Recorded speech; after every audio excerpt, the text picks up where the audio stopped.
The Dwarves, or as they call themselves in their native tongue, the Dowie.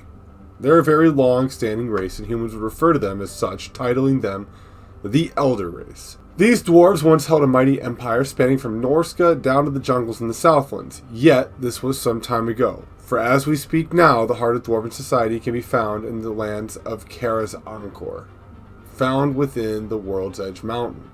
This stretch of land offers a buffer from the civilized old world to that of the Darklands.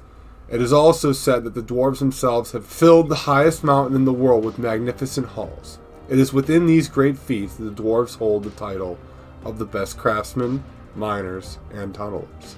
It is even rumored that the dwarves are so proficient within their craftsmanship that they put the immortal elves of Ulthuan to shame. It should also be noted that the dwarves have mastered another type of craft, and that is the crafting of war. Dwarves are wholesome and sturdy, with pride and ego that is as large as a giant is tall. They will pick a fight with the best of them, and if they don't succeed, they will die alongside their brothers trying to do everything in their power to win. In this introduction video, I want to tackle their culture and some of their history to showcase to you, the player, why you should field dwarves on the tabletop. The history of the dwarves is a long story, as are most in the Warhammer world. It is said that they came into existence when the Old Ones seeded life on the planet, and that they are one of the first races made. And with it, the Dwarven Pantheon was created, according to their legends and traditions. It is noted that dwarves were sculpted from the rocks of the mountain by time itself. As we know, the Old Ones' time would be short-lived and chaos would break free from the polar gateways, and the Old Ones would disappear. It is after these events that the dwarves would start to retain their history within a book. That book will be titled the Great Book of Grudges. This book is most ancient of all books within the Dwarven Society. The first account that would be written down in this book would be the events of the year negative 5500 to negative 4119 Imperial Calendar. The coming of chaos. Chaos had gotten around to doing its thing, messing up everyone's plans and fun. The dwarves, who it is said, were informed by their gods that chaos was out and about, and they needed to stay safe.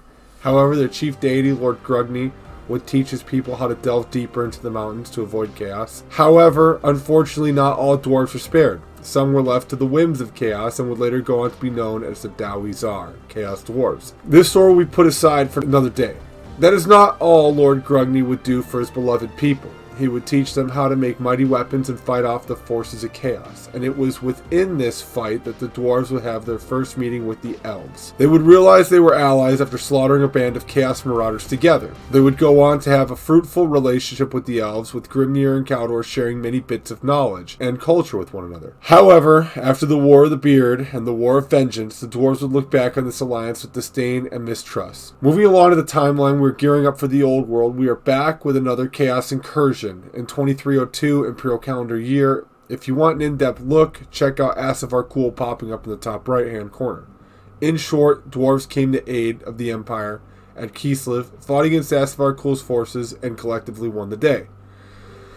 With a brief glimpse at their history, we're ready to move on to the meat and potatoes. What is the culture of the Dowie, or dwarves? These little buggers are known to be short and stunty in nature, hence why orcs call them stunties. However, don't let their littleness fool you.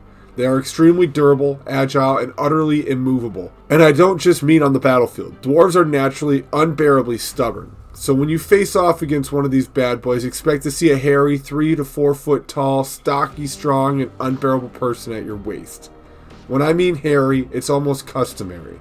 The male dwarves grow out their beard, and it is said that you can tell the life of the dwarf based on the beard length and color, for they grow them early on and continue to do so throughout their lives. So naturally, the beard is a status symbol. Growing a beard and being unable to handle criticisms isn't their only superpowers. They are also known to be able to drink anyone under the table when it comes to the consumption of alcohol. These borderline alcoholics are even less fun to get in a fight with. If they've already had a few pints in their cup, alcohol to them is like a potion of enhancement. It boosts all the wrong stats and makes for a very, very angry and unreasonable, hairy person. Now, one would think that a lifetime of anger issues and alcohol might end up giving them a short life, especially to that of the humans. However, that would be a wrong assumption to make, for dwarves are able to live to hundreds, if not maybe thousands of years. It is said once a dwarf loses purpose, he will die. Now that we've broken down the nomenclature of these angry buggers, let's move on to their government. Their government gets a little hazy. However, dwarves are known to have a monarchy system, with the ruler being dubbed High King.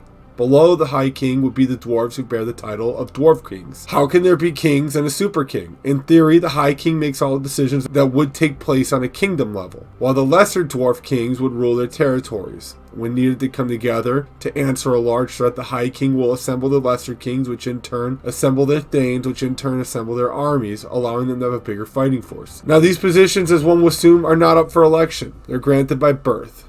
Now, if you're raising your hand, yes, I brought up thanes, and those are the oldest and amongst the wealthiest in the holds.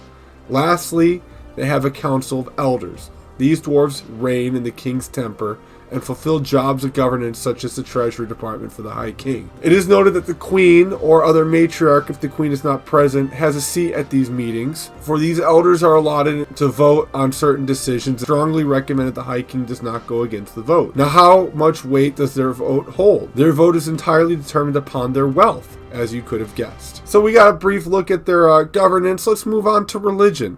Now, one would be wrong to assume that the dwarves would worship a certain religion or deity. However, they have a belief system that surrounds the reverence of their ancestors. They believe that their ancestors watch over them and guide them through pivotal points in their life. And it's because of these principles, dwarves are able to kind of maintain a tight-knit community. However, there are tidbits of folklore that speak of ancient deities that led their people deep to the heart of the world's Ed Mountain. And their language used for these beings is translated to ancestor gods, which are broken up between major and minor. The list is as follows. For major gods, we got Grungni, Valea, and Grimnir. For the lesser gods, we got Gazul, Smidnir, Tungni, and Morgrim. With these gods and their ancestors at their back, there isn't anything that can stand between a highly motivated, drunken, angry dwarf and his enemy. Which brings us to how they conduct combat. When the dwarves march to war, they bequeath of his king. They pack not only warriors, but technology as well.